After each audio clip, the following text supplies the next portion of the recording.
su nefti jabarani filɛbaw a y'aw bisimila dɔnkibaro kɛnɛ kan bi dɔnkibaro bakurubaw la an bɛna kuma ANP ni ale ye cakɛda ye min bɛ baara ɲini ka di funɛngɛniw ma an ka jamana kɔnɔ u ye donbolo kɛ an ka jamana funɛngɛni dɔw ye walasa u bɛ se ka baara kɛ u yɛrɛ ye baarakɛminɛnw na u ka se ka bɔ nɔgɔla cogoya min na ni de ye bi dɔnkibaro bakurubaw ye dɔwɛrɛ b'an bolo ka fara min kan sɔɔni an bɛna bɛɛ lajɛlen walawala aw ye aw dangana.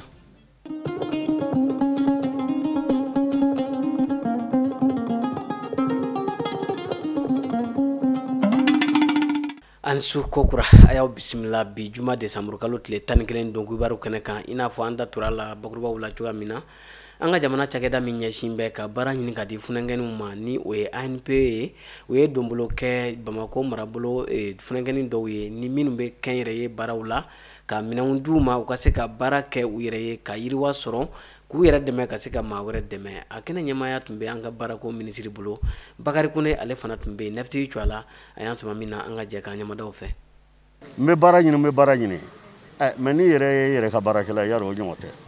ni maa ye minɛn d'i ma min bɛ se k'i dɛmɛ i ka baara k'i yɛrɛ ye i k'i yɛrɛ ta i ka maa wɛrɛ ta a hakili la o ɲɔgɔn tɛ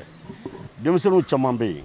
a b'a jate minɛ minnu bɛ bɔ an ka universitéw la minnu bɛ bɔ hali école professionnelle la a caman ni diplôme de bɛ bɔ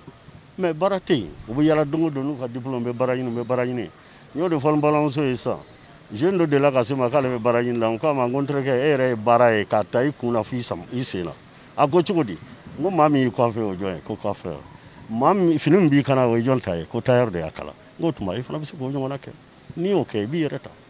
o la sa ka ministère de l'emploi fo fɔlɔ o min ye ministère de tutelle ye kuma tɛ ANP ma min y'a ŋaniya siri k'a fɔ an ka minɛn di denmisɛnninw ma jeunes ma u ka se ka baara k'u yɛrɛ ye ka kɛ sababu ye u ɲɔgɔnna wɛrɛ ka baara sɔrɔ ne hakili la o ɲɔgɔnna de bɛ o initiative ɲɔgɔnna caman o de bɛ se ka kɛ sababu ye ka jamana bɔ nɔgɔ la. Aw ye kit mun donna mun dira restauration b'a la menuiserie métallique b'a la teinture b'a la maraîchage b'a la donc a bɛ se ka k'u dɛmɛ ANP cakɛda mun bɛ demandeur d'emploi ni offreur fana d'emploi dɛmɛ o sira la ni initiative ye business plan 2020 Bamako a bɛ taa fo baara 327 o de ye indicateur ye création d'emploi sira la AGR 57 donc ne bɛ fɛ k'a fɔ bénéficiaire ma u ka jija kosɛbɛ ka minɛ mun dira u ka minɛ kosɛbɛ u ka minɛ ni sɛbɛn ye pour que u yɛrɛ ka emploi créer ka denmisɛnninw former mun bɛ se k'u yɛrɛ ta à leur tour minɛ ni musaka a bɛ taa ni y'a ta région bɛɛ la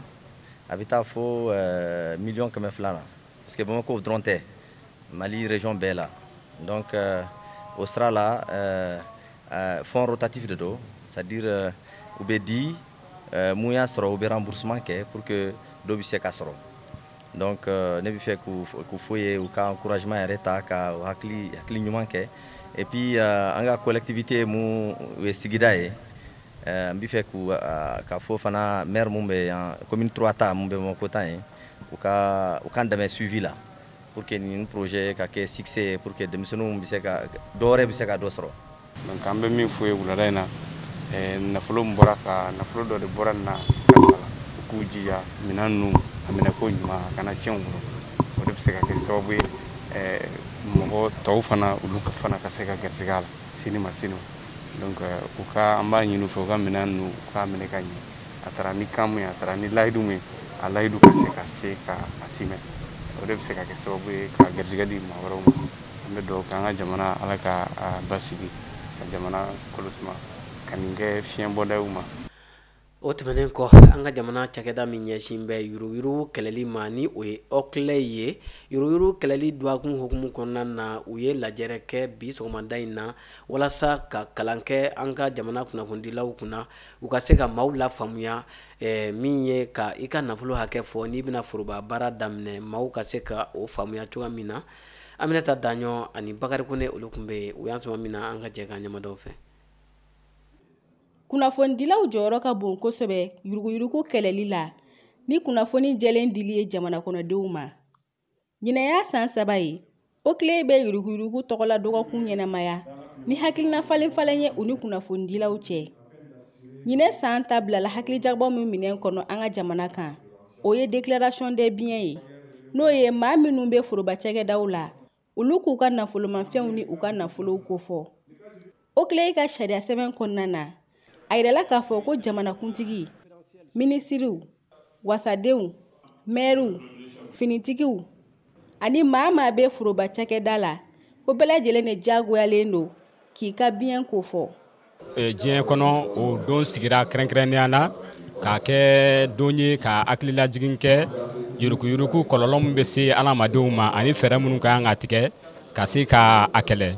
Donc bi lajɛ sigilen bɛ o hukumu kɔnɔna de la. An yɛrɛ fɛ yan Mali la décret dɔ taara san 2010 kɔnɔna la k'a yira k'a fɔ ko dɔgɔkun kelen ka ta k'a kɛ kibaruya minnu bɛ yuruguyurugu kɔlɔlɔw la ka se ka jamanadenw ladɔnniya o la. Jamana yɛrɛ kelen don ka fɛɛrɛ minnu tigɛ yuruguyurugu kɛlɛli la ka jamanadenw ladɔnniya o la. Donc bi lajɛrɛ sigilen bɛ o hukumu kɔnɔna de la k'a se kɛrɛnkɛrɛnnenya na kunnafonidilaw ma kibaru ɲuman bɛ se ka jɛnsɛn cogoya min na ka se jamanaden bɛɛ lajɛlen ma. Pôle prévention ka baara ye jumɛn de ye ka kunnafoni ɲuman di jamanadenw ma bɛɛ ka yuruguyurugu kɔlɔlɔ dɔn bɛɛ bɛ se ka i yɛrɛ tangama cogoya min na i yɛrɛ kana sɔrɔ a la wa i yɛrɛ kana k'a kɛbaga ye fana. Donc o sira fɛ o de la an y'a yira k'a fɔ anw kelen tɛ se k'o baara kɛ nka minnu bɛ se k'o baara kɛ ka ɲa o ye kunnafonidilaw ye. Donc olu an mana kunnafoni ɲuman di olu ma olu k'a lase u ka baara kɔnɔna la a ma kɛ mɔgɔ dɔgɔya ye a ma kɛ dankari ye mɔgɔ wɛrɛ la o tɛ se ka kɛ sababu ye mun bɛ se ka degun se kunnafonidilaw ma. Donc an bɛ mun fɔ o yɔrɔ la u k'u ka baara kɛ u ka sariya kɔnɔna la donc ka kunnafoni ɲuman di maliyɛnw ma n'o kɛra dan tɛ se ka kari u la mɔgɔ si se ka u bali o la. Nations Unies ye yuruguyurugu kɛlɛli dɔgɔkun bila coronavirus bana minɛn kɔnɔ o min kɛlen don ka diɲɛ bɛɛ kamana gan k'a daminɛ san 2019 laban na fo ka na taa se bi ma. Thème solidarité mondiale responsabilité partagée o ye Nations Unies yɛrɛ ka thème sigilen de ye. Ɲinan a ma dogo mɔgɔ si la bana kura min bɛ an kunna ni a bɛ fɔ maladie à coronavirus COVID-19 donc o carila diɲɛ kɔnɔ jamana si tɛ a ma ye jamana minnu kɔnɔna la. Donc pour que ka o kɛlɛ a yira k'a fɔ ko bɛɛ kan k'i bolo di ɲɔgɔn ma bana ni kunbɛnli la a kɛlɛli la. Fura minnu mana sɔrɔ a la o fura ninnu fana a kana dan se bɛ minnu ye olu dɔrɔn ka hukumu kɔnɔna la se tɛ minnu ye a ka se ka se olu fana ma. Donc ni a ye wuli k'a jɔ ani baaraɲɔgɔnya ani solidarité de ko fɔ. Donc o siratigɛ de la o ni y'a jate minɛ k'a fɔ ko thème ɲinan a kan ka bila o hukumu kɔnɔna la a kɛra solidarité mondiale et responsabilité partagée dans la lutte contre la maladie à coronavirus. K'a daminɛ san 2020 janvier kalo ka na bila a novembre kalo tile 30 la a yirala k'a fɔ ko maa 100 ani maa 13 de ye a ka nafolomafɛnw ni nafolo kofɔ. Walasa yuruguyurugu ka ban an ka jamana kɔnɔ fo jamana kɔnɔden kelen-kelenna bɛɛ k'i sen don a kɛlɛli baaraw la ka ban surafɛnw dili ma ani n'u ye maa minnu minɛ a la ka o tigi kofɔ. O tɛmɛnen kɔ projet min ɲɛsin bɛ ka musow ani denmisɛnninw ka hakɛ ɲini k'a di u ma ni o ye APSF ye o ye lajɛrɛ kɛ bi sɔgɔmada in na mairie la walasa k'an ka jamana du dɛmɛnaw ni dɔw k'u ma ko baarakɛlaw k'olu ka hakɛ ɲini k'a di u ma ani k'u ka kɛnɛyako sabati. Umar Tarawele ale tun bɛ Nefti Cuala an k'a ka sɔrɔlenw lajɛ. Ne nana ka na kuma baarakɛlaw tɔgɔ la de a fɔlɔ ɲɛna ko droit b'an bolo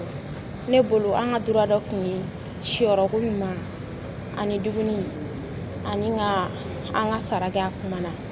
mais Bamakɔ bi o patron ka dɔgɔ patron min bɛ siyɔrɔ ɲuman d'an ma o patron ka dɔgɔ bi patron min bɛ dumuni d'an ma ani min b'an ka sara kɛ a kuma na ne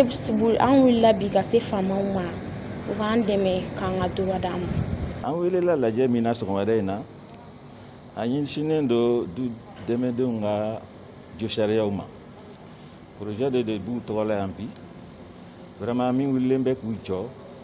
k'u ka jo sariyaw sabati n'u ka patron cɛ.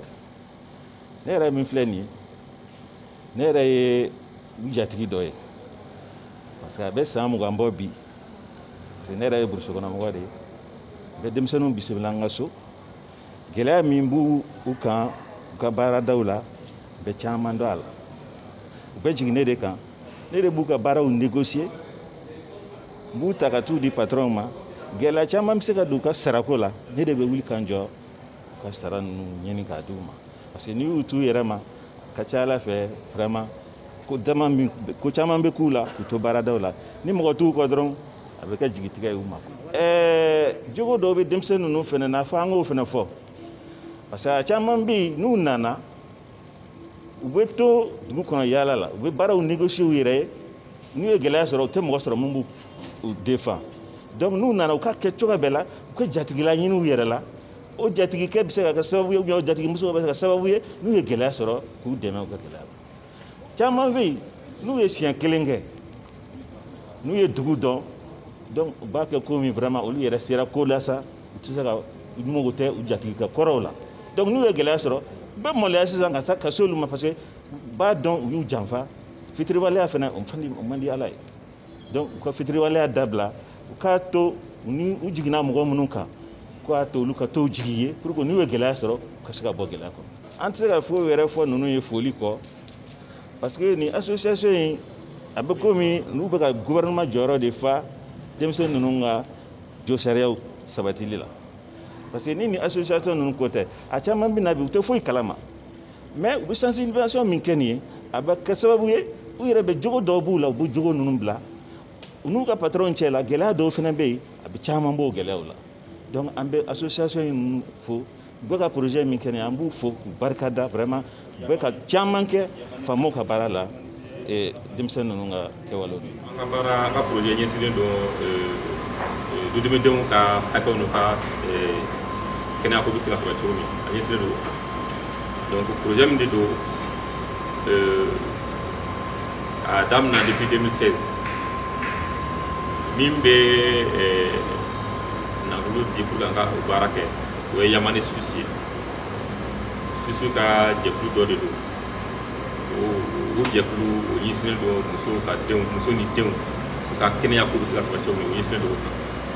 mais o ye an dɛmɛ pour que an ka projet nin labaara projet min ɲɛsinnen don baarakɛlaw ka hakɛ n'u ka kɛnɛya ko sabatili kama donc bi welewelekan nin c'est pour que faama k'a lajɛ c'est-à-dire loi si tɛ yen min ɲɛsinnen don dudenw ma nka n'a ye dudenw jate baarakɛlaw ye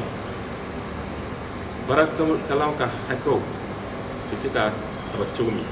dudenw ka hakɛ fana ka sabati ten parce que olu fana ye baarakɛlaw ye parce que n'i ye dudenw lajɛ sisan don o don olu fɔlɔ de bɛ wuli du kɔnɔ 4 heures 5 heures du matin u bɛ wuli u laban de bɛ taa u bɛ baara min na waati t'a la donc an ka dɛmɛw o ye kunnafoni dili ye an bɛ kunnafoni di olu ma pour que tiɲɛ de u ka baara ka gɛlɛn mais kɔnɔna na caman bɛ gɛlɛya sɔrɔ olu ni u ka patron bɛ se ka kɛlɛ an bɛ min f'u ye u ka u ɲɛsin u ka baara ma kosɛbɛ u ka baara kɛ dumunadiya la n'i y'u baara kɛ ka ɲa ni olu ni u ka patron bɛnna hali ni min tɛ u ka sara ye u b'u sɔrɔ donc u ka baara kɛ dumunadiya la u ka baara kɛ ka ɲa min y'u ka hakɛ ye fana an b'a ɲɛf'u ye u k'u fana dɔn an bɛ kunnafoni di u ka patron fana ma